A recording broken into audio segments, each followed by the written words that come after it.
Assalamualaikum warahmatullahi wabarakatuh. Shalom, Om Swastiastu, Namo Buddhaya, salam kebajikan, salam Pancasila. Pada seluruh perempuan dari seluruh penjuru dunia, saya Ketua Senat KMUP ucapkan selamat memperingati International Women's Day. International Women's Day adalah momentum di mana kita memperingati dan mengapresiasi pencapaian dari para perempuan di seluruh dunia. Terus berkarya, terus semangat, dan terus bekerja untuk bangsa dan alma mater. Majulah perempuan, jayalah perempuan. Assalamualaikum warahmatullahi wabarakatuh. Om Santi Santi Santi.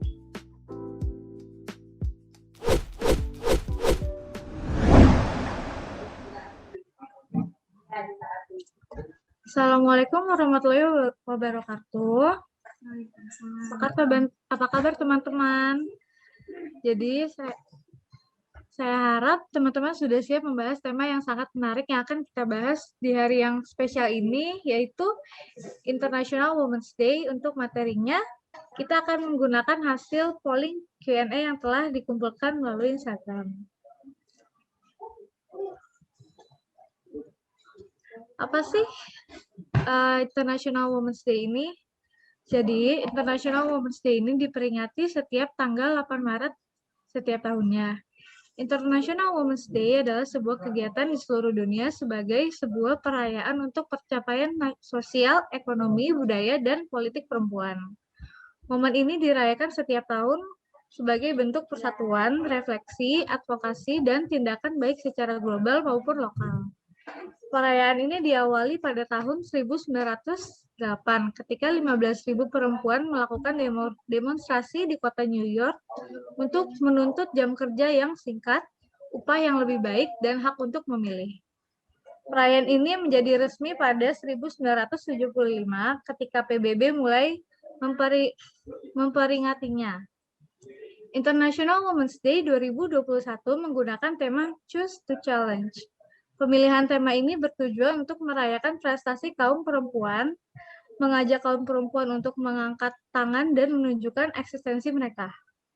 Tema ini sekaligus mengajak seluruh perempuan di dunia untuk memilih dan berkomitmen mengambil sebuah tantangan menuju pergerakan perempuan untuk memerangi bias dan diskriminasi gender.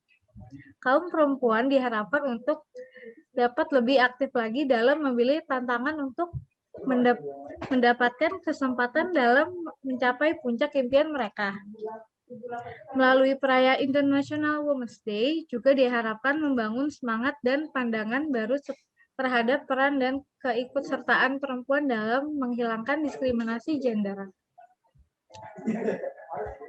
Dan untuk pembicara kali ini, saya ditemani oleh Mbak Rica, dokter. Mari, boleh ditampilin ininya enggak?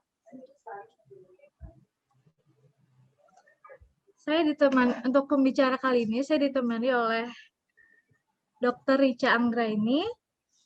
Beliau berpendidikan sarjana hukum dari Universitas Pancasila, Magister Ilmu Hukum dari Universitas Pancasila, dan juga Dokter Ilmu Hukum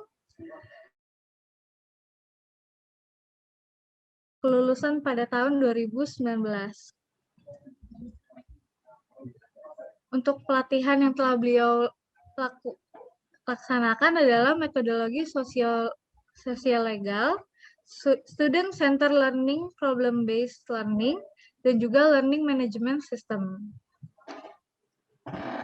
Untuk riwayat pekerjaan, beliau menjadi dosen di Universitas Pancasila dari tahun 2018 sampai saat ini. Dan juga beliau menjabat di Kementerian Riset, Teknologi, dan Pendidikan Tinggi di bidang hukum dan organisasi. Selamat sore, Mbak Rika. Sore, Mbak Aurel. Jadi Bu, untuk kegiatan kali ini, materinya itu akan melalui sistem Q&A. Jadi Q&A ini kita sudah taruh di Instagram. sudah ditaruh di Instagram dan udah ada beberapa pertanyaan nih Bu yang udah dikumpulkan untuk dibahas hari ini. Oke, Aurel. Ya Ibu. Jadi ada pertanyaan nih Bu. Sebagai perempuan, manakah yang lebih penting menjadi wanita karir atau ibu rumah tangga? Gimana Langsung tuh, Bu? saya jawab apa gimana? Langsung saya jawab ya. Boleh Ibu. Oke. Nah, Aurel, sebelum saya jawab, saya juga ingin menyapa teman-teman yang mungkin nanti menyaksikan kita nih, Aurel ya. Iya, Apalagi Ibu boleh. teman sesama perempuan dari mana sampai mana yang menonton kita nanti. Pertama, saya ingin berpesan. Jadi saya sedang sekali, Aurel, itu untuk mengquote pesannya Jenderal MacArthur kepada anaknya. Jadi Jenderal MacArthur itu berpesan kepada anaknya melalui doa. Jadi doanya Jenderal MacArthur itu yang dijadikan pesan kepada anaknya. Bahwa dia berdoa supaya anaknya itu dijadikan manusia yang cukup kuat. Supaya apa? Supaya anaknya itu bisa mengetahui sisi kelemahannya. Dan supaya dia berani menghadapi dirinya sendiri bahkan saat dalam ketakutan. Manusia yang bangga dan tabah dalam kekalahan tetapi juga rendah hati dalam kemenangan. Nah, yang juga saya ingin tagline di dalam quote-nya MacArthur itu adalah bahwa jadikan anak saya itu menjadi manusia yang berhasrat mewujudkan cita-citanya, tidak hanya tenggelam dalam angan-angannya saja. Nah, jadi kalau untuk menjawab apa sih yang penting gitu ya untuk menjadi wanita karir atau menjadi ibu rumah tangga? Tadi Aurel menyebutkan bahwa tema pada Women International Day itu adalah Choose to Challenge. Jadi kembali lagi kepada pilihan kita sebagai perempuan. Kita mau menjadi wanita karir atau menjadi ibu rumah tangga. Dua-duanya buat saya luar biasa. Bahkan Aurel ketika saya awal-awal sekolah di Semarang gitu ya, di Undip, dengan kondisi saya hamil besar, kemudian karena saya itu dibiayai melalui beasiswa, jadi tidak boleh ada delay waktu pendidikan. Sehingga harus ada yang dikorbankan. Yang dikorbankan itu adalah entahlah ya, mungkin bagi sebagian orang ini ibu ini nggak berperi kemanusiaan banget ya, nggak berperi keibuan, karena setelah 2 minggu saya melahirkan, mau tidak mau dengan perasaan saya sebagai ibu yang terkoyak pada waktu itu karena harus meninggalkan anak saya kembali lagi ke Semarang. Di situ banyak sekali pesan-pesan singkat yang dalam tanda kutip menjas saya sebagai ibu, gimana sih mentingin ini segala macam. Tetapi kembali lagi, saya kuatkan hati saya bahwa ini adalah pilihan saya. Saya yang tahu risiko atas pilihan saya. Nah, jadi ketika saya memilih, bukan dalam arti buat saya, jadi gini, bukan dalam arti wanita karir itu lebih penting, bukan. Tapi pilihan saya pada waktu itu adalah saya harus menyelesaikan studi saya. Saya harus bekerja, saya harus menjadi wanita karir. Karena yang tahu risikonya ketika saya hanya menjadi ibu rumah tangga itu adalah saya. Gitu. Jadi choose saya pada waktu itu dan sampai saat ini adalah sebagai wanita karir. Kalau ditanya lebih penting mana, dua-duanya penting, dua-duanya berperan. Karena begini Aurel, buat Aurel juga, buat teman-teman dimanapun, ketika kita menjadi wanita karir, bukan berarti pekerjaan kita sebagai istri dan sebagai ibu itu kita lupakan. Bukan berarti juga pekerjaan kita, peran kita sebagai istri dan sebagai ibu menjadi prioritas yang nomor 2, bukan. Saya yakin ketika kita memutuskan akan berangkat ke tempat kerja kita sudah prepare sedemikian rupa untuk anak dan suami kita. It means harus ada waktu tidur yang berkurang, badan kita akan lebih capek, jadi mungkin orang-orang masih tidur, kita sudah harus bangun. Perasaan kita yang masih kangen sama anak harus kita endapin supaya kita bisa berangkat ke kantor. Saya pikir itu Aurel. Baik, terima kasih Mbak Rica. Untuk pertanyaan pertama, jawabannya sangat luar biasa sekali nih. Mbak Rica, sosok yang luar biasa sekali. Next, untuk pertanyaan selanjutnya itu, apakah benar bahwa perempuan dapat memiliki peranan yang sama dengan laki-laki? Nah, kalau pendapat dari Mbak Rica sendiri gimana nih, Mbak? Tanya peranan gini Aurel. Kalau soal gini, kita melihatnya bisa dari sisi keagamaan ya. Kalau untuk peran yang sama dengan laki-laki, saya pikir bisa. Tetapi bukan dalam rangka mengambil peran yang seharusnya dilakukan oleh laki-laki. Saya pikir seperti itu. Karena begini Aurel, dalam kehidupan saya, ada beberapa hal yang juga sering saya gugat. Gitu. Makanya itu kalau misalnya kelihatan gitu ya, searching Google saya, di situ akan kelihatan kebanyakan saya mencari, karena saya juga senang wayang, saya sering mencari Sri Kandi menggugat gitu. Iya. Iya, saya sering mencari itu. Supaya apa? Supaya saya bisa menguatkan diri saya. Jadi kalau kembali lagi, dalam kehidupan saya juga ada hal-hal yang menurut saya harus saya gugat. Gitu. Kenapa? Karena juga ada hal yang seharusnya dilakukan oleh laki-laki, tetapi itu menjadi beban perempuan. Kadang ada yang seperti itu, Aurel. Sehingga mau tidak mau, pilihan kita sebagai perempuan, supaya anak-anak kita bisa hidup dengan layak, kita pun bisa memenuhi pencapaian kita secara ekonomi, kita harus berperan sebagai laki-laki. Tetapi itu dalam rangka bukan mungkin saya bisa bilang dalam rangka keadaan terdesak. Kalau laki-laki itu menjalankan perannya dengan baik dan perempuan diberikan ruang yang juga untuk bisa menjalankan dirinya sebagai perempuan, mungkin tidak akan ada perempuan yang berperan seperti laki-laki. Kalau kita mau lihat Aurel, banyak sekali di luar sana bagaimana perempuan harus struggle, dan itu yang harus buat saya yang harus kita berikan jempol. Kalau kurang 2 kita kasih 4, karena kita tidak pernah tahu apa yang mereka pertahankan dalam dirinya. Itu Aurel. Jadi bukan dalam rangka mengambil alih peran, tetapi perempuan juga bisa berperan seperti laki-laki. Gitu sih Aurel. Tapi kalau menurut saya Aurel ya, apa yang dibonceng perempuan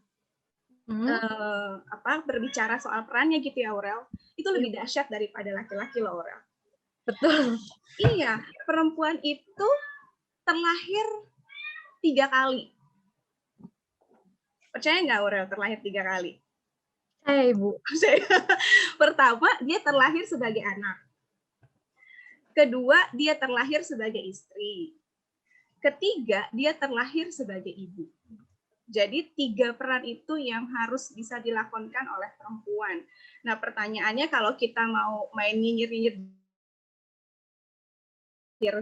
3 kali gitu. Gitu deh. Aurel.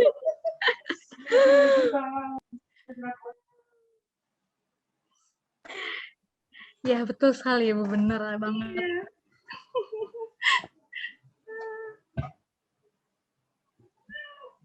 Lalu, ada lagi nih Bu yang nanya. Pertanyaannya cukup banyak ya Bu, ada 15 pertanyaan. Seru ya Aurel ya. Saya jangan-jangan nanti saya bisa sesi curhat nih Aurel. Iya, bisa jadi Bu.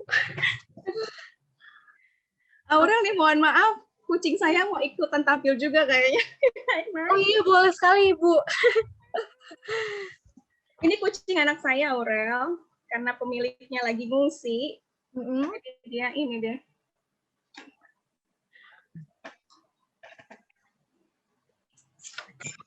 Oke, next. Jadi pertanyaan selanjutnya itu menanyakan apakah menurut Anda kesejahteraan perempuan pada saat ini sudah memenuhi standar yang seharusnya? kesejahteraan perempuan. Itu kalau kalau balik lagi ya Aurel, kalau saya jawab seru ya, balik lagi kita dapat laki yang bisa mensejahterakan kita. Iya, betul. Betul banget, Ibu. Gini Aurel, kalau dilihat kesejahteraan itu tergantung sih ya Aurel ya. Tergantung apa ya? Itu setiap orang itu punya ukurannya masing-masing. Betul. Mungkin bagi saya sekarang apa yang saya dapat ini adalah sesuatu yang bukan harus ya, memang setiap orang harus bersyukur, tapi menurut saya ini sudah luar biasa. Allah kasih, Tuhan kasih saya. Makanya saya selalu bilang kepada teman-teman gitu ya, kalkulator saya itu bukan kalkulator manusia. Kalkulator saya itu adalah kalkulatornya Tuhan. Karena apa Aurel? Karena kalau saya pakai hitung-hitungan manusia, saya yakin apa yang saya dapat itu tidak memenuhi kebutuhan saya. Tapi ketika saya memakai kalkulator Tuhan, luar biasa gitu. Tuhan jamin semuanya. Yang penting Aurel, kita mau berbagi. Artinya gini, kita nggak tahu Aurel yang dihadapi teman-teman kita, saudara-saudara kita yang perempuan di luar sana, kita nggak tahu. Gitu. Jadi ketika mereka membutuhkan bantuan kita, dan itu jujur ya Aurel, maksudnya gini, kadang kan ada orang tuh pura-pura susah gitu ya, yang disusah-susahin gitu. Padahal hidup mereka mungkin lebih bagus daripada kehidupan kita gitu ya. Kehidupan mereka lebih bagus daripada kehidupan mereka.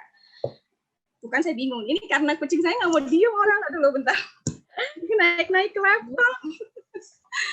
Nah, padahal kehidupan mereka itu lebih bagus daripada kehidupan kita. Nah, jadi ketika ada teman-teman kita, saudara-saudara kita sesama perempuan memang memiliki materi, kenapa nggak bisa kita bantu? Misalnya, dia gini, misalnya dia membutuhkan satu literasi ya, satu buku. Kalau kita punya, kenapa nggak kita pinjemin gitu loh, Aurel. Jadi, kalau dari sisi sudah cukup, belum sih kesejahteraan perempuan saat ini, saya pikir itu tergantung dari diri masing-masing perempuan. Karena ukuran masing-masing perempuan itu berbeda. Tergantung kita mau cukupin atau enggak.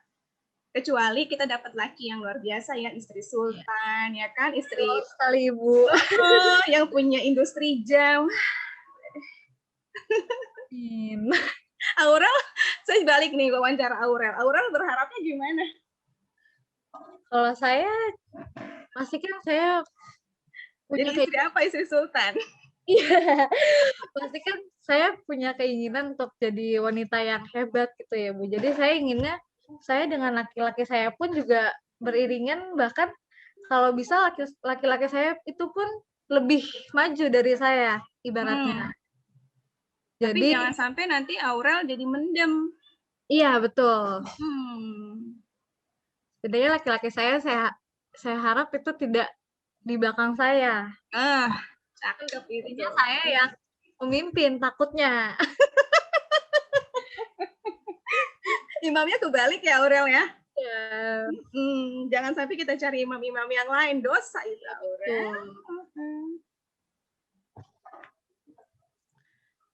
Lalu pertanyaan yang kelima, apa sih menurut Mbak Rica pengertian sesungguhnya dari emansipasi wanita yang dijunjung oleh R.A. Kartini?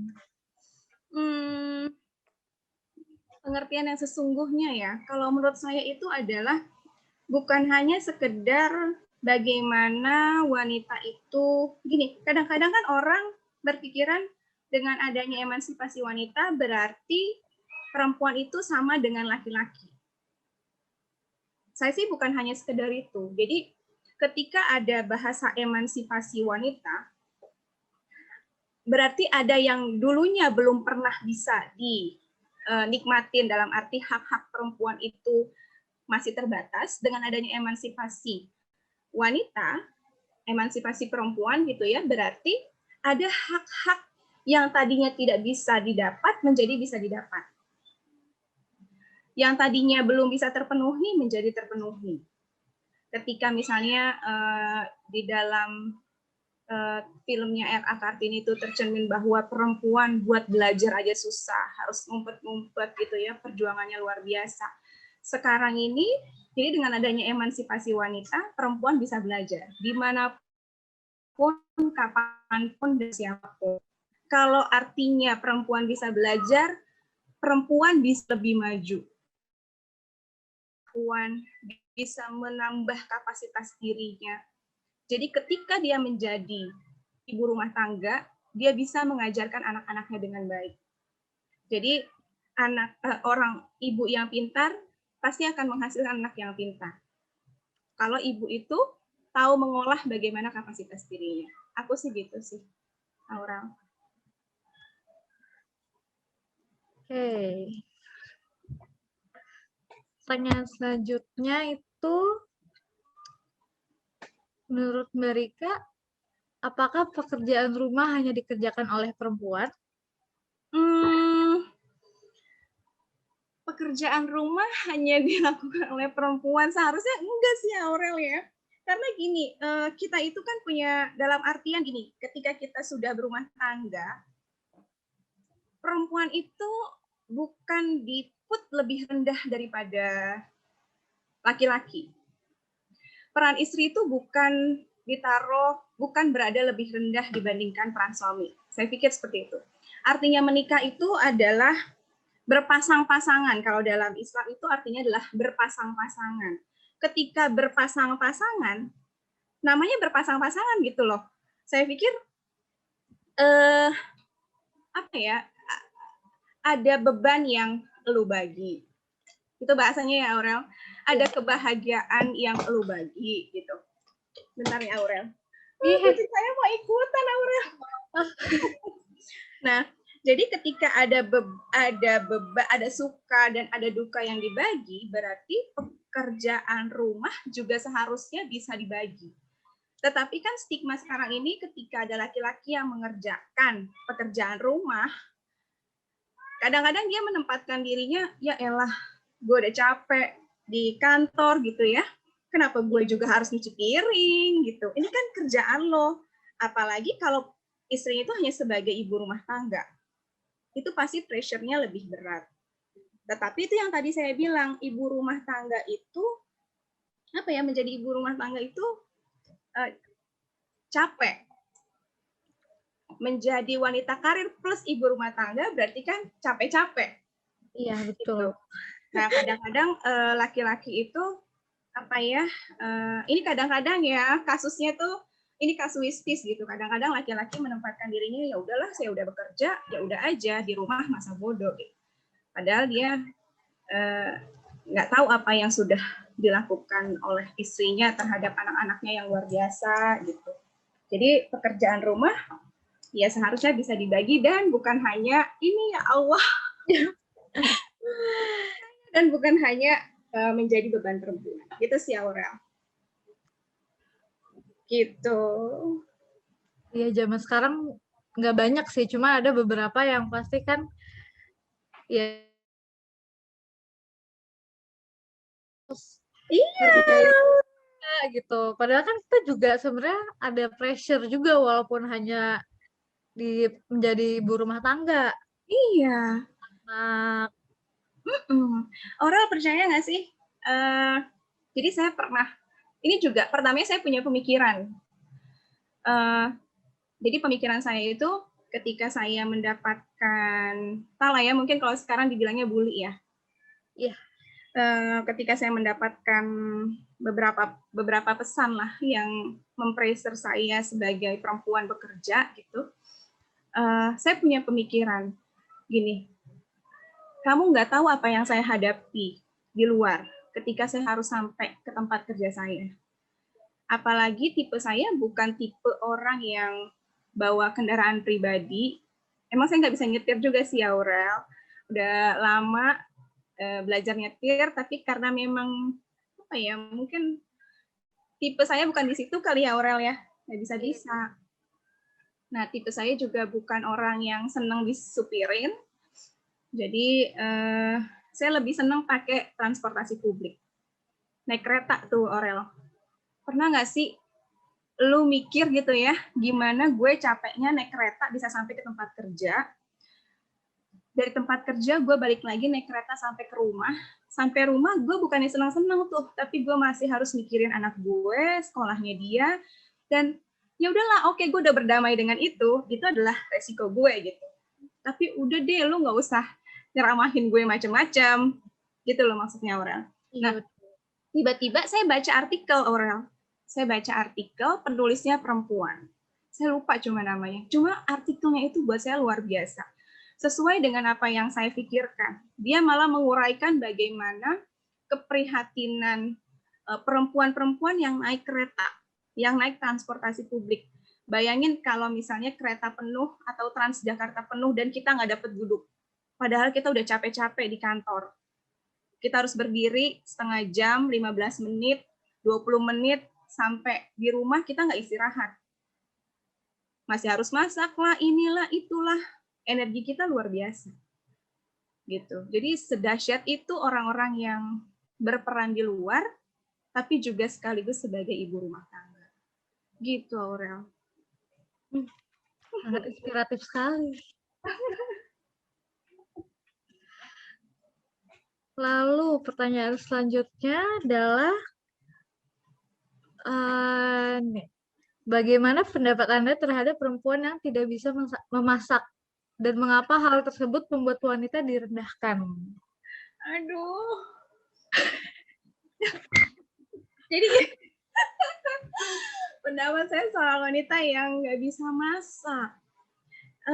Saya gimana bilangnya, Aurel? Tipe saya bisa masak. Ya, betul. Pagi aja, pokoknya kalau pagi saya berkomitmen saya harus buatin sarapan buat anak saya. Komitmen saya begitu. Jadi pagi itu emang suka ribet gitu ya, riwah. Tapi buat saya gini, Aurel. Sekarang zaman canggih ya, kita nggak usah mempersulit diri kita sendiri. Ya kan, kita nggak bisa masak, kita bisa ambil handphone, pesan. Tapi memang itu tidak membuat itu tidak menggugurkan ya. Kadang-kadang kan suami saya pengen dong dimasakin sama kamu. Kadang ada yang kayak gitu, Aurel. Nah cuma gini, Aurel, ini kalau pakai ajaran agama saya ya, kan suami maunya kayak gitu. Kita udah tahu nih kapasitas diri kita, nggak sekeren Chef Marinka, ya kan?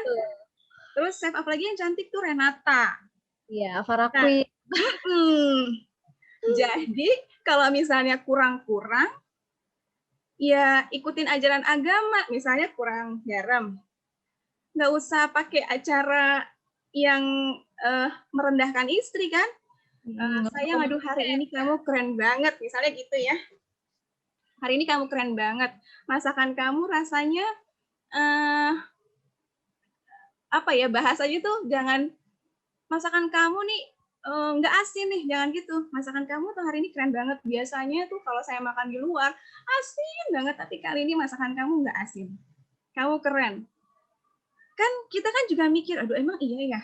Pas kita cobain, oh ternyata kurang asin. Berarti kan kita harus improve lagi. Betul. Nah memang sekali lagi nih kalau kita pakai ajaran agama, semua itu kan untuk orang-orang yang berpikir. Jadi kita harus berpikir juga nih, Aurel. Gitu. Jadi nggak masalah lah. Yang penting lakinya juga tidak menempatkan itu sebagai permasalahan. Kalau misalnya masih menempatkan itu sebagai permasalahan, anggap permasalahan itu bukan di kita. Anggap di lelakinya. Dia belum tahu ajaran agama gitu aja. Benar-benar. Aduh, Aurel. Lu lama-lama kayak saya jadi ini ya, penceramah ya.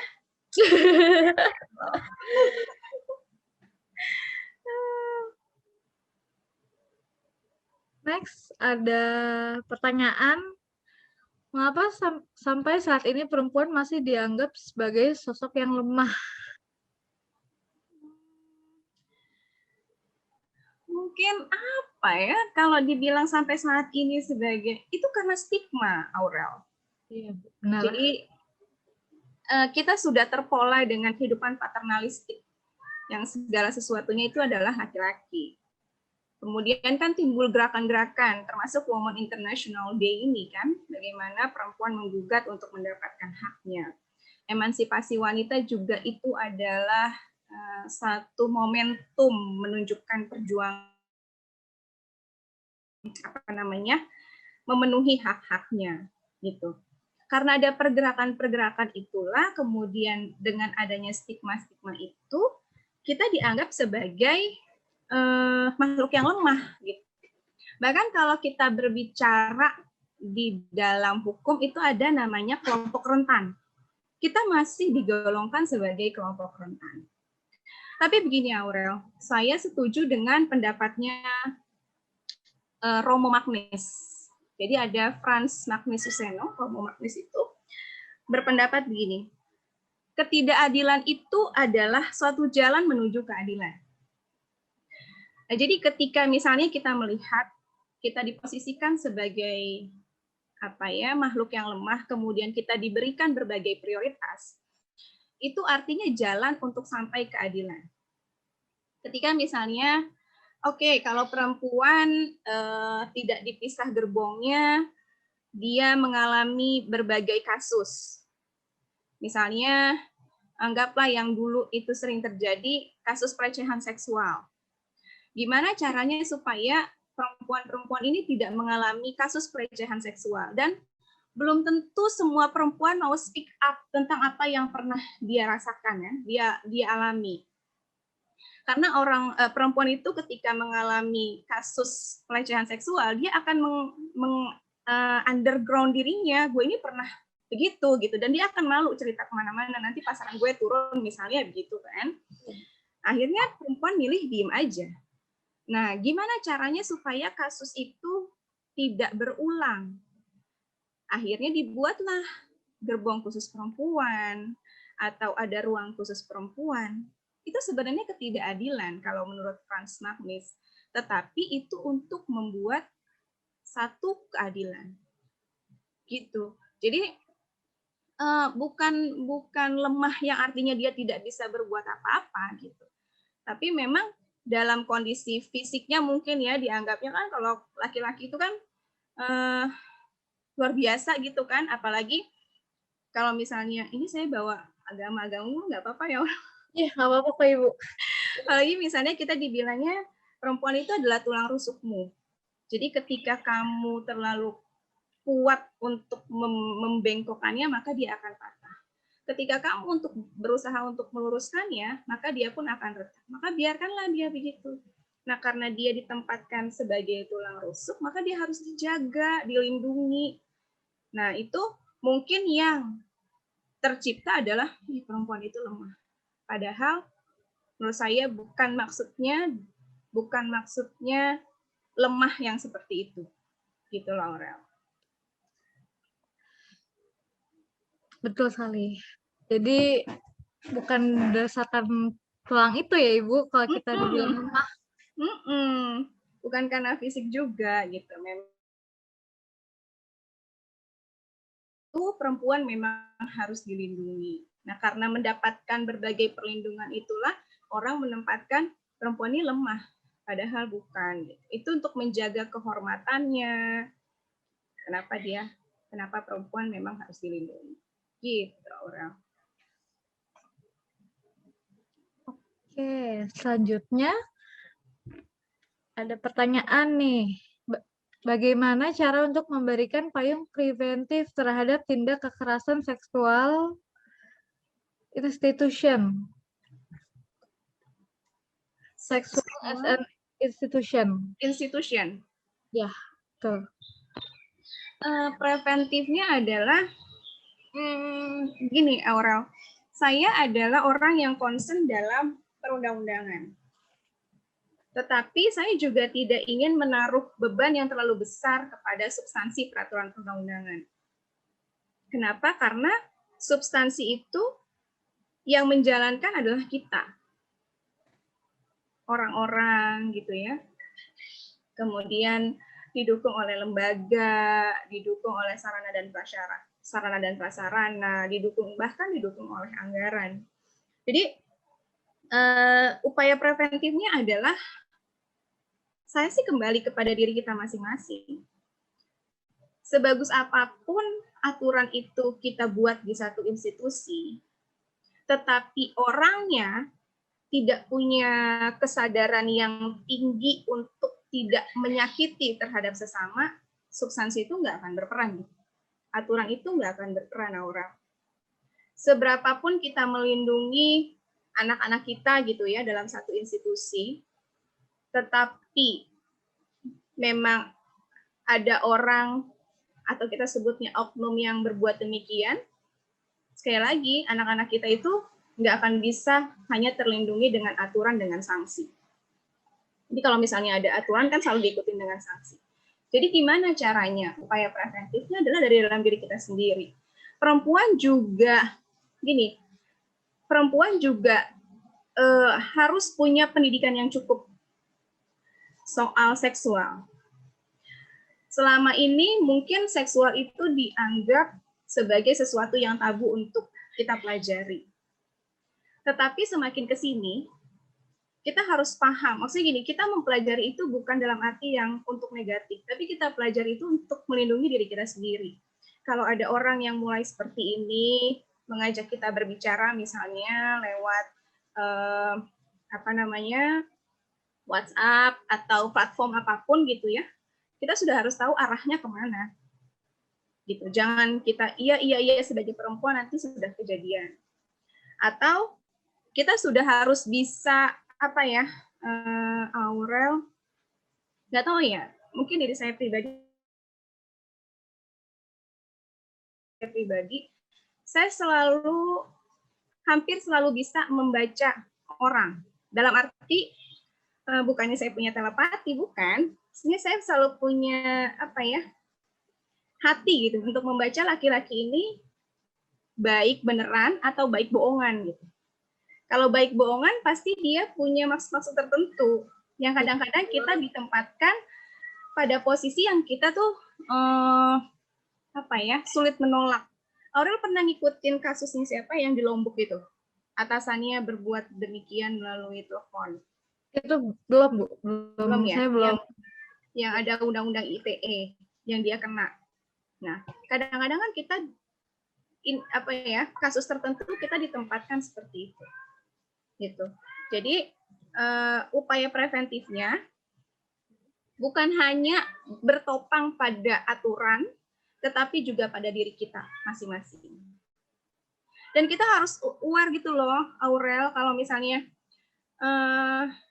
ada teman kita yang ini jangan sampai sih Aurel mendapatkan perlakuan seperti itu, kita nggak usah gimana ya bahasanya saya ngomongnya, kita tuh sudah harus sama-sama perempuan tuh harus care, harus peduli dan sudah harus tahu cara penanganan yang tepat. Jangan malah kemana akhirnya kita mempresur teman kita ini gitu. Aduh. Balik lagi kucingnya Aurel. Kayaknya dia mau kenalan sama Aurel nih. Aduh. Tapi bener banget sih Bu Rica soal yang gimana kita harus saling mengingati sesama wanita untuk sama-sama peduli gitu. Iya, betul. Banyak banget sekarang tuh yang entah pacarnya gimana. Yang hanya pacarin cuma atau deketin hanya dengan maksud tertentu, dan itu yang harusnya kita cegah gitu. Iya. Harus hindari. Betul Aurel, betul. Kita sebagai perempuan kalau dulu ibu saya tuh bilang perempuan itu ada bekasnya, laki-laki nggak ada bekasnya. Nah itu yang harus kita jaga. Gitu Aurel. Berat ya bawa ibu. Udah berat nih topiknya. Selanjutnya. Nah, ini ada pertanyaan untuk Mbak Rica nih. Bagaimana bisa Mbak Rica mencapai puncak karir dalam akademik, yaitu meraih gelar doktor, puncak karir di luar akademik, staf ahli DPR Republik Indonesia. Maaf Mbak Rica. Iya. Ada telepon. Nggak apa-apa, Aurel.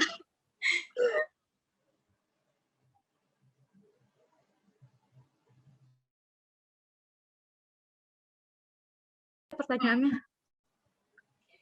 bagaimana bisa Mbak Rica mencapai puncak karir dalam akademik, yaitu meraih gelar doktor, puncak karir di luar akademik, itu adalah staf ahli DPR Republik Indonesia sekaligus ibu rumah tangga. Gimana tuh, Mbak? Aduh, ini kalau tanya gimana ceritanya agak panjang ya, Aurel. Jadi pertama kali itu saya ditanya oleh ibu saya. Umur saya waktu itu 5 tahun. Mudah-mudahan saya nggak terlalu nggak terlalu jauh. Kamu mau jadi apa? Terus saya bilang, saya mau jadi gurunya guru. Kata mama saya, gurunya guru itu kan dosen, kata mama saya. So tahu kamu dosen kayak Mbak ibu saya tuh ya gitulah ya ngomongnya ya. So tahu dosen kayak tahu aja dosen gitulah ya. Nah, entah kenapa kesini gitu, Aurel, saya selalu melihat diri saya sendiri tadi, kekuatan diri saya sendiri. Saya selalu menakar kekuatan diri saya sendiri. Jadi ketika ketika kelas 3 SMA, jadi SMA mau naik ke kelas 3, di SMA saya itu kan selalu ada apa tuh namanya, Aurel? Untuk melihat kompetensi diri, kemudian minat bakat, Ujian itu kali ya, Mbak Rica? Ya, pokoknya tes gitulah. Nah, saya dapatnya arahannya itu adalah kepada IPA. Terus karena saya menakar diri saya sendiri, saya akhirnya dari IPA ke IPS. Itu pilihan saya. Ibu saya marah-marah pada waktu itu. Marah besar gitu, kenapa kamu nggak ambil IPA aja, dapatnya saya IPA 1 lagi kan. Di stigma orang tua dulu, pokoknya kalau masuk IPA lu akan menjadi orang yang berhasil gitu. Stigmanya dulu orang tua saya begitu. Jadi ketika saya masuk IPS, dia merasa kecewa sekali. Terus, tapi saya buktikan dengan pilihan saya gitu, bahwa pilihan saya ini benar. Akhirnya, alhamdulillah sampai kelas 3 SMA, saya mendapatkan peringkat-peringkat gitu ya. Jadi dari dulu bukan semester Aurel CAU 1, CAU 2, CAU 3. Selalu mendapatkan peringkat. Begitu juga dengan masuk perguruan tinggi. Dulu tuh ya, jadi orang tua saya itu berharap saya masuk negeri, universitas negeri. Saya pernah ikut PMDK, tapi diterimanya di luar daerah. Jadi ibu saya nggak kasih. Nah, saya dengan pilihan saya sendiri, saya bilang, saya mau masuk UP, mah. Mau masuk UP. Jadi saya nggak ikutan ya? SNM. Iya, SNM ya. Kalau dulu namanya bukan SNM. PTN ya. Saya nggak ikut akhirnya. Saya langsung masuk ke UP. Ibu saya juga di situ sempat marah. Kenapa nggak? Ya pokoknya gitulah. Tapi akhirnya saya buktikan juga bahwa pilihan saya ini tidak salah. Saya mendapatkan mahasiswa terbaik, dapat predikat cum laude pada waktu itu. Nah, ujiannya itu dimulai ketika saya, ini pengen nangis jadi gini. Ujiannya itu dimulai adalah ketika saya mau masuk S2, Magister Ilmu Hukum. Jadi karena saya itu sebagai mahasiswa terbaik, jadi kan saya dapat Aurel, bukan beasiswa. Saya sih bilangnya itu bukan beasiswa, tapi potongan biaya pendidikan. Jadi semester 1 kita nggak bayar, bebas biaya pendaftaran gitulah, tinggal masuk aja. Saya pikir, saya baru tuh setelah saya mau masuk S2, saya bilang sama ibu saya masuk perguruan tinggi negeri gitu. Tapi setelah lihat-lihat perguruan tinggi negeri, ternyata biayanya mahal ya, dan perusahaan tempat bapak saya bekerja itu mulai goyang. Akhirnya lah, saya nggak jadi masuk itu, saya masuk ke UP gitu.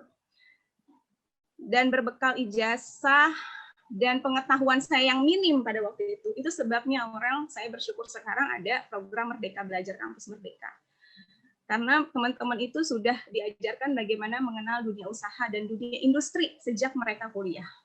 Dulu saya beneran Aurel kayak orang buta sendiri, saya cari pekerjaan jadi apa aja deh, gue nggak apa-apa gitu. Yang penting gue bisa ngelanjutin sekolah gue S2. Akhirnya saya bekerja, saya megang klaim asuransi di sebuah bengkel. Jadi saya pegang itu, saya bekerja, dan saya bisa membiayai kuliah saya sendiri di S2. Dan syukur alhamdulillah tiba-tiba bapak saya dipanggil lah ke luar negeri untuk bekerja di luar negeri. Tapi karena saya sudah berkomitmen saya akan membayar uang kuliah saya sendiri, saya tidak menggunakan uang dari orang tua saya. Sampai saya selesai S2, kemudian mau masuk S3. Dulu teman saya sekarang sudah almarhum, itu Mas Denny Bram. Beliau langsung dari S2 ke S3. Pada waktu itu hati saya tuh apa ya, Aurel kayak gimana ya? Kalau misalnya ada anak pengen sekolah tapi nggak punya kapasitas untuk itu, kan sedih ya. Sedih banget hati saya pada waktu itu. Ngelihat teman-teman saya bisa melanjutkan sekolah S3. Saya pendam keinginan itu sampai di tahun 2014. 6 tahun saya pendam keinginan saya.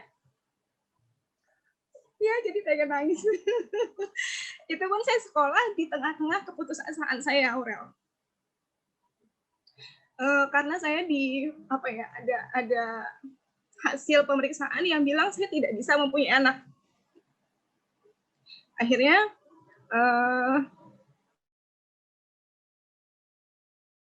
sekolah aja, daripada kamu berpikir macam-macam, silakan sekolah.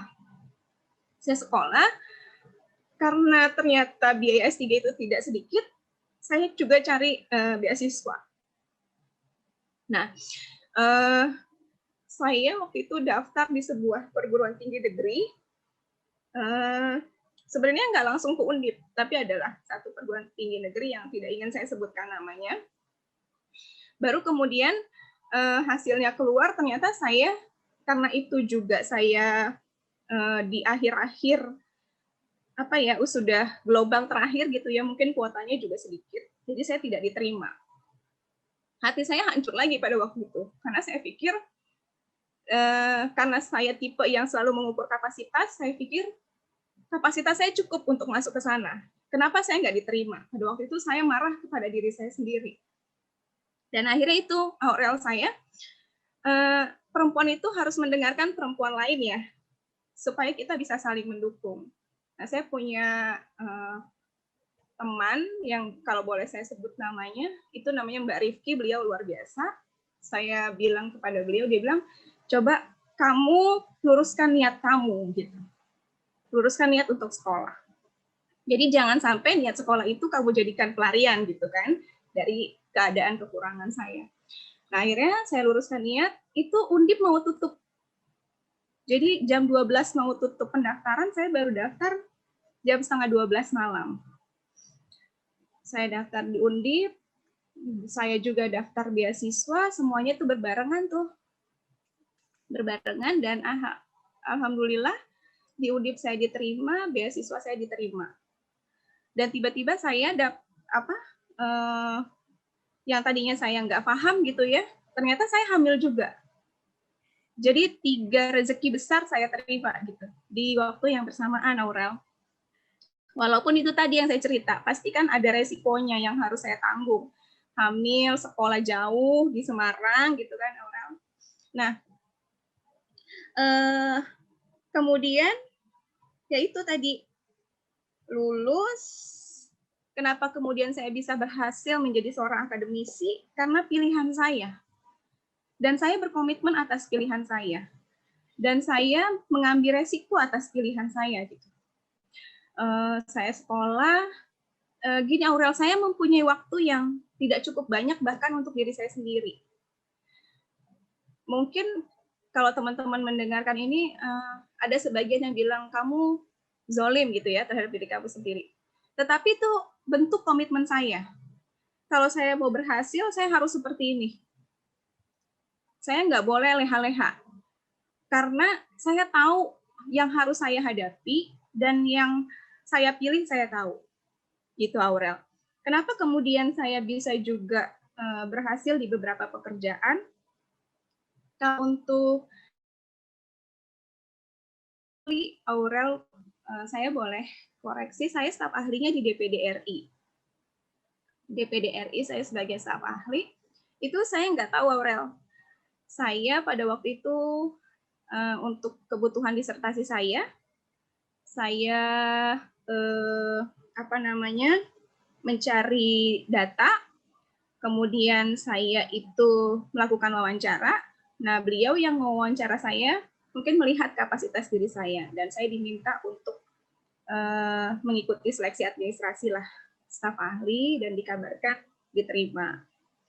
Kemudian kesini saya juga bersyukur saya saat ini juga sebagai wakil sekretaris di Komisi Hukum dan HAM Majelis Ulama Indonesia. Jadi apa ya Aurel, dan yang baru ini karena Senat, saya juga alhamdulillah dipercaya sebagai Kepala Biro Hukum dan Kerjasama di UP.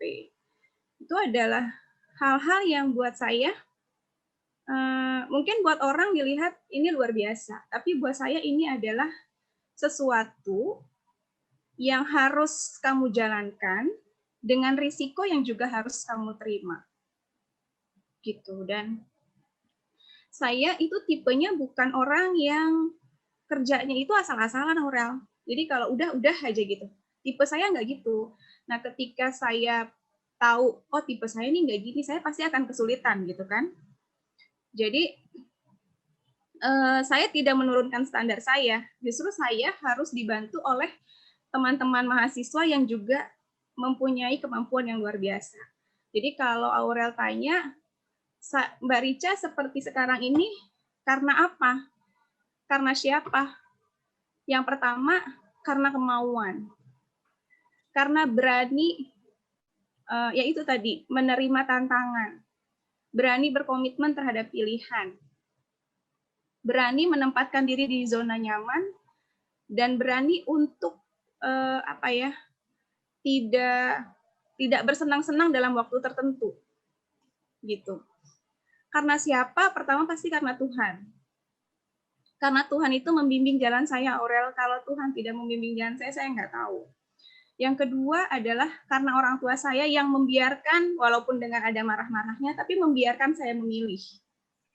Yang ketiga adalah karena orang-orang terdekat saya, yang mungkin misalnya ada yang sesuatu yang tidak bisa diceritakan, tetapi itu kan mempush saya, supaya saya itu bisa lebih lagi, gitu. Yang keempat adalah karena teman-teman saya. Teman-teman saya luar biasa, yang tadi saya sebutkan Mbak Rifki, ada Pak Prima, ada atasan saya Bu Zaitun, yang luar biasa, gitu kan. Kemudian ada siapa lagi? Ada teman-teman mahasiswa, yang seperti Aurel, Ricky, kemudian arti membantu saya. Ini yang membuat saya seperti ini. Jadi Mbak Rica bisa seperti sekarang ini bukan karena Mbak Rica, tetapi karena orang-orang di sekitar Mbak Rica dan karena Tuhan. Itu deh Aurel. Keren banget Mbak Rica. Perjuangannya benar-benar. Kalau diceritain bisa jadi Ikatan Cinta jilid 2.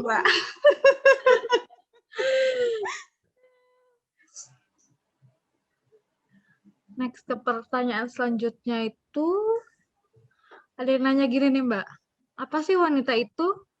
Dan seperti apa seharusnya wanita itu tahu tugasnya, perannya, dan kapasitasnya? Karena dari dulu sejarah Indonesia pun banyak menulis mengenai perempuan-perempuan Indonesia hebat, yang bahkan di luar kapasitasnya budayanya pada saat itu. Contohnya itu ada Kartini, Cut Nardin, dan lain-lain. Kalau ditanya apa sih wanita itu adalah, kalau yang bertanya adalah perempuan, the woman is yours, gitu kan. Wanita itu adalah kamu, gitu. Saya adalah, siapa sih wanita itu? Wanita itu adalah saya, gitu. Jadi bagaimana wanita itu misalnya dari sisi perjuangannya, yang dulu ada Cut Nyahdin, ada Kartini, itu adalah apa ya? Saya melihatnya karena dia yang terblow up. Karena pada masa itu menempatkan Ibu Kartini, Cut Nyadin yang terangkat ke permukaan, yang tercatat sebagai atau dalam sejarah Indonesia. Tetapi kalau ditanya, ada banyak sekali yang tersebar di belahan dunia manapun, perempuan-perempuan yang dengan perjuangannya sendiri dan dia menjadi pahlawan dalam hidupnya sendiri. Aurel, mungkin orang akan menganggap Aurel itu ya Aurel biasa. Tetapi Aurel sebagai perempuan akan ada satu masa yang menganggap, oke, saya sudah menjadi pahlawan dalam diri saya sendiri. Even if misalnya kita mengalami sesuatu kasus yang kita bisa bertahan, itu adalah luar biasa Aurel. Dan kita tidak terjerumus dalam hal-hal yang dilarang secara agama, secara hukum. Come on, Beb, kamu sudah menjadi pahlawan untuk diri kamu sendiri. Ketika kita tidak menjerumuskan diri kita sebegitu buruk. Dan kita mampu bangkit, berarti kita itu adalah pahlawan untuk diri kita sendiri. Jadi perempuan adalah Aurel, adalah saya. Yang tahu apa itu perempuan adalah Aurel dan adalah saya. Perempuan itu tidak bisa kita normatifkan, perempuan adalah dengan sosok fisik yang seperti ini, dengan perasaan diri, nggak bisa Aurel. The woman adalah orang-orang yang perempuan-perempuan dimanapun itu adalah perempuan. Yang tahu kapasitas dirinya, yang tahu kelemahan dirinya, dan dengan kelemahan itu dia tidak menjadi terpuruk, tetapi menjadi bangkit, bahkan bisa mempengaruhi perempuan-perempuan lain. So, you are hero. Gitu, Wonder Woman. Aku sih gitu. Kalau Aurel misalnya bisa membuat sesuatu yang orang tua Aurel bangga, percaya Aurel pada saat itu adalah seorang pahlawan.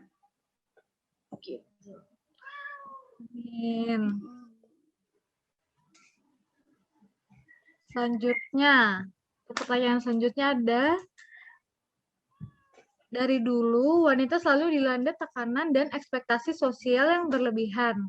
Mulai dari cara berpakaian, cara berbicara, usia menikah, dan lain-lain.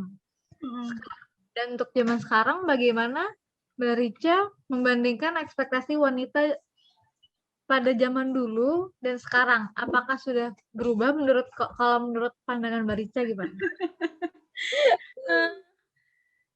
Gimana ya orang ya?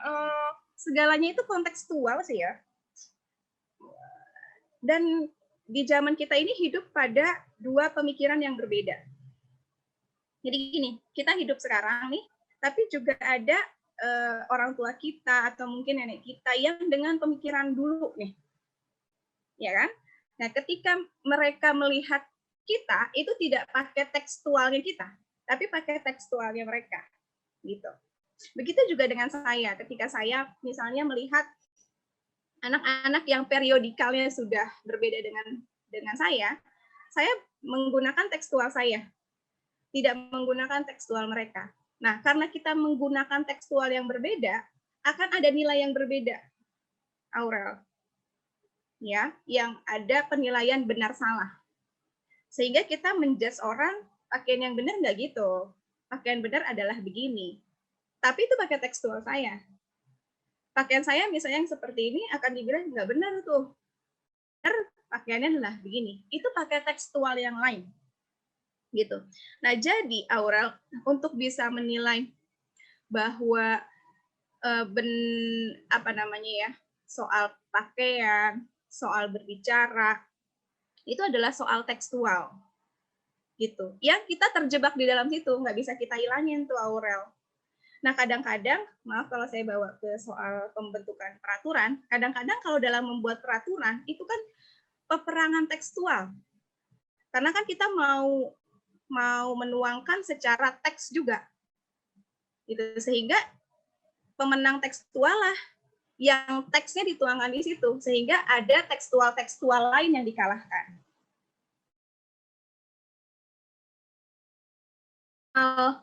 berbicara, cara berpakaian itu adalah soal tekstual.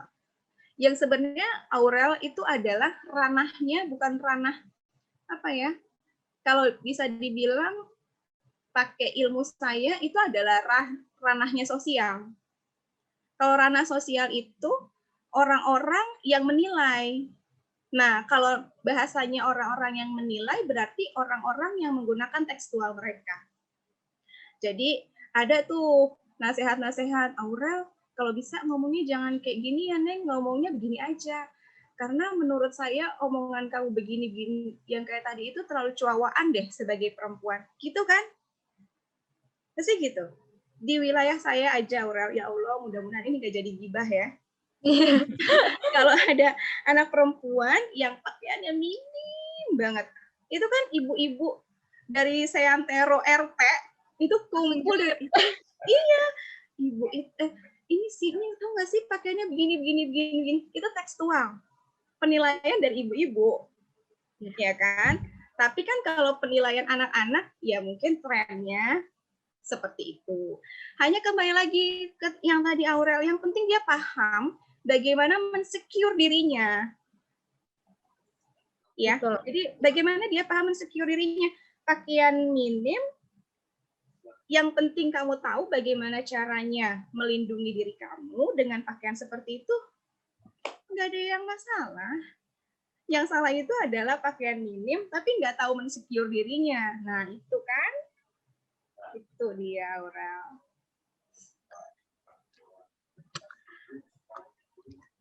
Kayaknya ini seru bisa sampai malam ya, Aurel. Sampai besoknya lagi kayaknya. Nah, pertanyaan selanjutnya ini, bagaimana Mbak Rica melihat fenomena pertukaran peran dalam rumah tangga, di mana sang ibu yang mencari nafkah dan ayah yang stay at home dad? Sekarang kayak banyak nih Mbak Rica yang kayak gini kasusnya. Banyak, Aurel. Itu tadi kita nggak tahu bahwa banyak sekali perempuan yang menjadi pahlawan di dalam kehidupannya. Yang kita nggak tahu itu karena faktor apa. Gitu. Dan pertukaran peran saat ini, itu tadi ya, saya berdoa ini bukan menjadi sesuatu yang wajar. Karena tetap sebagai seorang laki-laki, tanggung jawabnya adalah bagaimana dia bisa memprotek. Memprotek itu maksudnya gini ya, bukan yang negatif ya. Jadi istri dia nggak boleh kemana-mana, nggak boleh dandan gitu, nggak boleh gimana ya.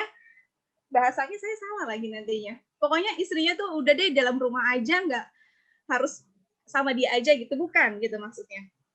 Tapi dalam artian melindungi istrinya sebagai bagian dari hidupnya. Nah, sebagai bagian dari hidupnya berarti bagaimana laki-laki harus berpikir melindungi supaya perut istrinya tidak kelaparan. Itu baru istrinya aja. Bagaimana dia berpikir supaya badan istrinya tidak kedinginan. Berarti kan harus diberikan baju yang layak. Bagaimana dia harus berpikir agar istrinya itu tidak kepanasan, tidak kehujanan. Melindungi istrinya dari hujan, dari panas. Bagaimana dia harus berpikir melindungi istrinya dari misalnya stigma negatif orang. Bagaimana dia berpikir istrinya itu harus bisa tampil wah di depan dia, ya kan? Rambutnya harus dirawat, mukanya harus bagus, kulitnya harus bagus, gitu. Nah, kalau kita berpikir seperti itu, artinya peran itu tidak pernah bisa bertukar. Tidak pernah bisa tertukar kalau si laki-laki memahami perannya. Kenapa kemudian perempuan banyak yang, saya bilangnya bukan mengambil alih peran ya, bukan.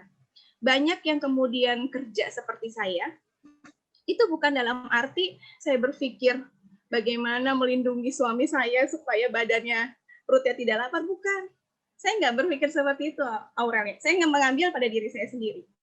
Saya berpikir, karena saya sudah punya anak, jadi saya bekerjanya Kalau Aurel tahu, maksudnya kalau saya boleh bandingkan, pekerjaan saya dulu sebelum punya anak dan setelah punya anak itu saya mempush diri saya lebih berat sekarang dibandingkan yang dulu.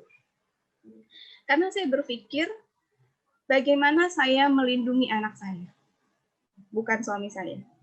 Jadi saya melindungi bagaimana anak saya tidak lapar.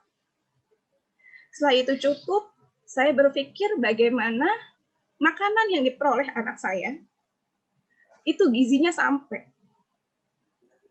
Bagaimana saya berpikir anak saya tidak kedinginan, tidak kehujanan, tidak kepanasan. Itu pikiran saya, Aura. Jadi ketika ada perempuan yang luar biasa bekerja, saya yakin di pikirannya bukan untuk dirinya sendiri. Saya yakin di pikirannya mungkin bukan untuk suaminya, tetapi untuk anaknya. Bahkan ada yang untuk orang tuanya. Karena mungkin dia menjadi tulang punggung keluarga. Orang tua saya, buat yang belum menikah, mungkin ya, orang tua saya, kalau saya nggak bekerja benar, orang tua saya makannya nggak akan tercukupi. Di musim pandemi ini, mereka harus minum vitamin. Jadi kalau saya bekerjanya biasa aja, orang tua saya mungkin nggak kebeli vitamin yang memenuhi gizinya dia. Itu, Aurel. Jadi ini bukan soal pertukaran peran, tapi bagaimana pemikiran perempuan-perempuan yang sendiri dan dia menyelimuti kepahlawanan dia di depan anaknya dan di depan orang tuanya. Gitu sih, Aurel. Kalau untuk dari pemikiran pribadi saya, gitu. Ya ampun, sangat inspiratif sekali Mas sosok Mbak Rika ini. Nah, pertanyaan terakhir nih Mbak. Ini seru sih. Nah, pada dasarnya wanita itu hebat karena ia bisa mengerjakan semua pekerjaan yang dilakukan lelaki, seperti mencari nafkah, mengerjakan pekerjaan rumah, ataupun yang lain-lain. Sehingga menyebabkan banyak wanita sekarang yang memilih untuk tidak menikah. Tapi pada dasarnya wanita tetaplah wanita lemah dalam artian butuh laki-laki sebagai pendamping hidupnya. Nah, kira-kira menurut Mbak Rika bagaimana cara mengatasi pola pikir wanita-wanita zaman sekarang yang merasa serba bisa? Saya pengen kembali kepada topik kita tuh, Aurel. Choose to challenge. Saya pengen berangkatnya dari sini. Ketika kita tidak diberikan ruang untuk bisa berpikir, berbicara, bahkan untuk memilih sekalipun, berarti sebenarnya ada hak kita yang belum terpenuhi. Gitu, Aurel. Nah, aduh, saya gimana ya? Saya mau menyampaikannya, tapi ini kalau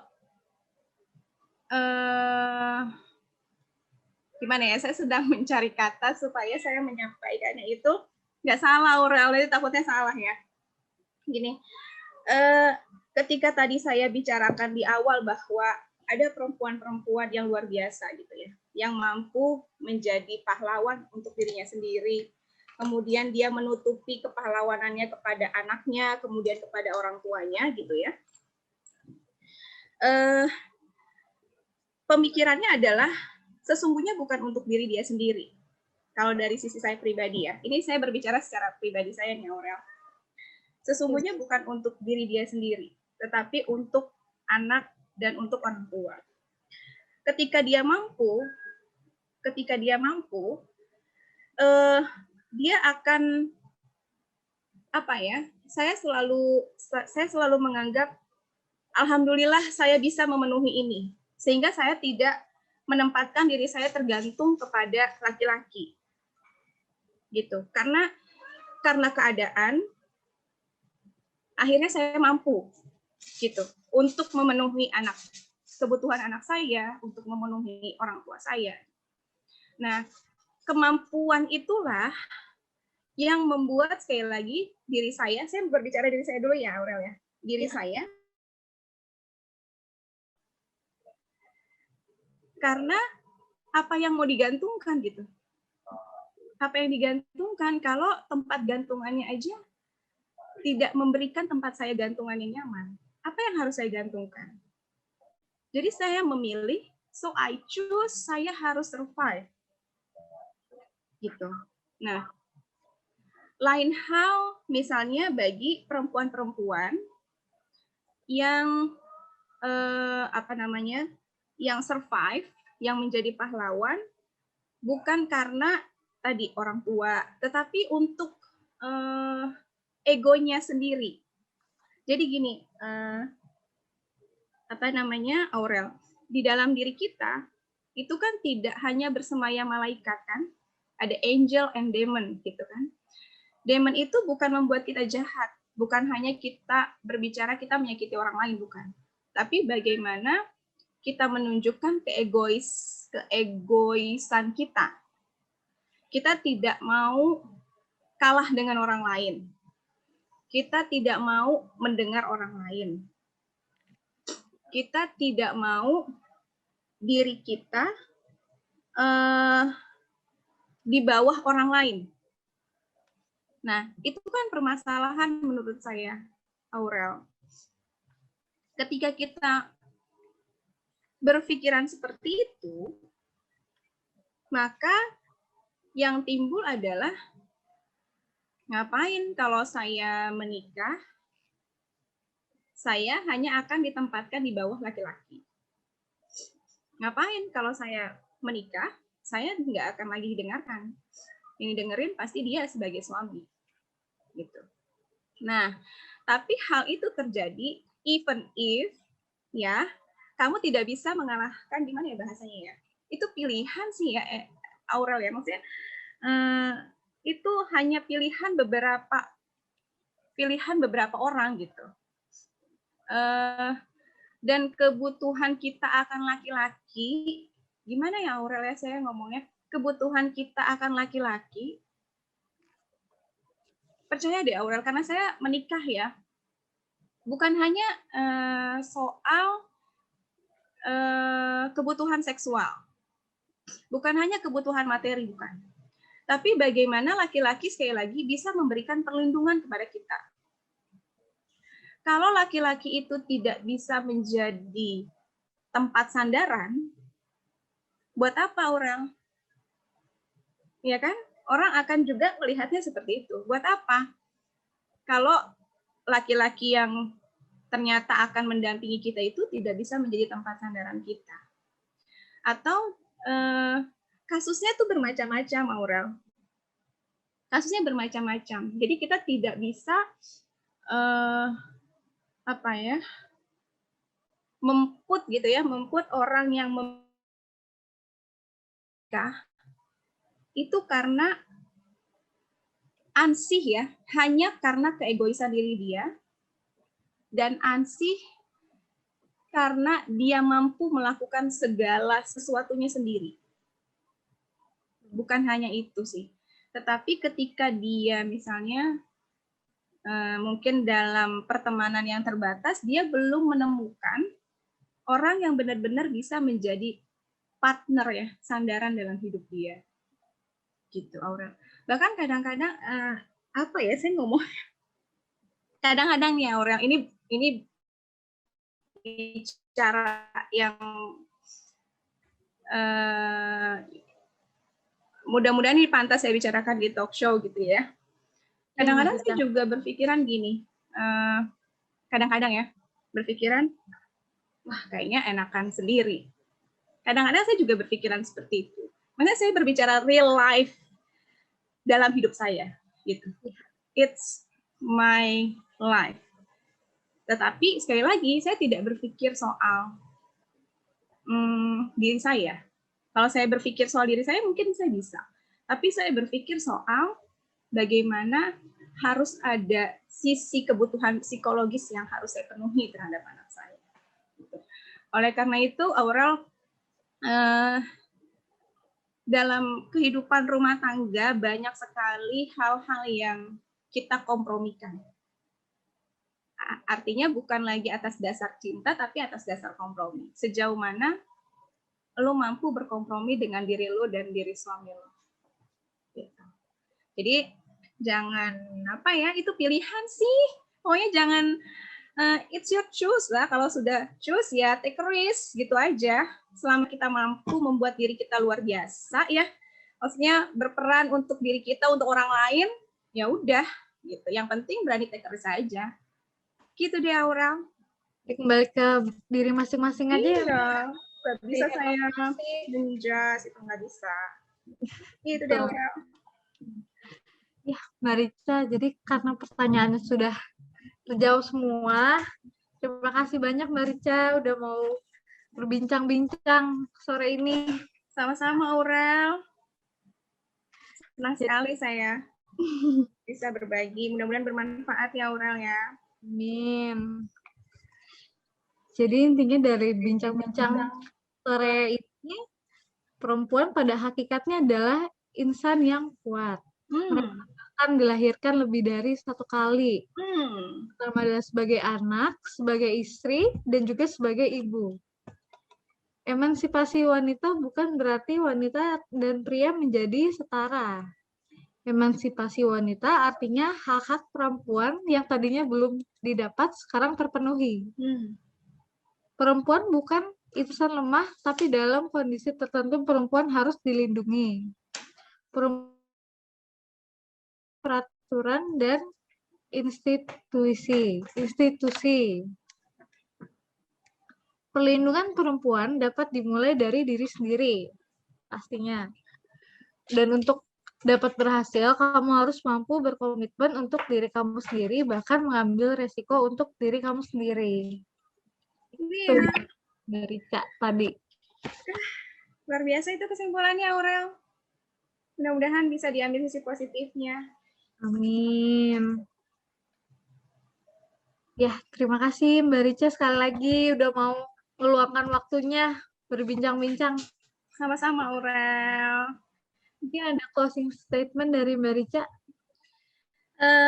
Buat diri saya sendiri, buat Aurel, dan buat perempuan-perempuan lain yang mungkin nanti akan melihat kita ya Aurel ya. Iya. Kita harus berterima kasih kepada diri kita sendiri Aurel. Kita sebagai perempuan, kita tidak tahu apa ya, orang lain tidak tahu apa yang sudah kita lalui sampai kita berdiri di garis ini. Gitu. Mungkin itu memerlukan perjuangan, pengorbanan, dan kekuatan yang luar biasa. Di balik di balik perlindungan-perlindungan yang seharusnya kita dapatkan. Gitu. Dan kita adalah pahlawan-pahlawan yang luar biasa. Kalau misalnya menurut orang lain kita belum menjadi pahlawan untuk siapapun, tetapi saya yakin kita sudah menjadi pahlawan untuk diri kita sendiri. Jadi tetap semangat. Semangatnya dalam arti kita harus dengan kepala, bukan tidak terangkat, emosi gini, kepala terangkat tetapi tidak mendongak. Dan kita harus saling menguatkan sesama perempuan untuk mencapai tadi itu bukan hanya angan-angan, tetapi target-target kita dengan komitmen-komitmen kita. Kita harus bangga terlahir sebagai perempuan. Apalagi kalau kita bisa mencapai sesuatu dengan stigma perempuan lemah, stigmanya kan ada tuh bahwa perempuan adalah orang yang makhluk yang lemah, tetapi kita bisa mencapai satu titik, itu sudah luar biasa. Itu, Aurel. Terima kasih Mbak Rica. Sama-sama Aurel. Jadi makasih mulu nih. Aku juga terima kasih. Saya tutup ya Mbak Rika. Ya, terima kasih banyak ya Aurel. Assalamualaikum warahmatullahi wabarakatuh. Waalaikumsalam warahmatullahi wabarakatuh.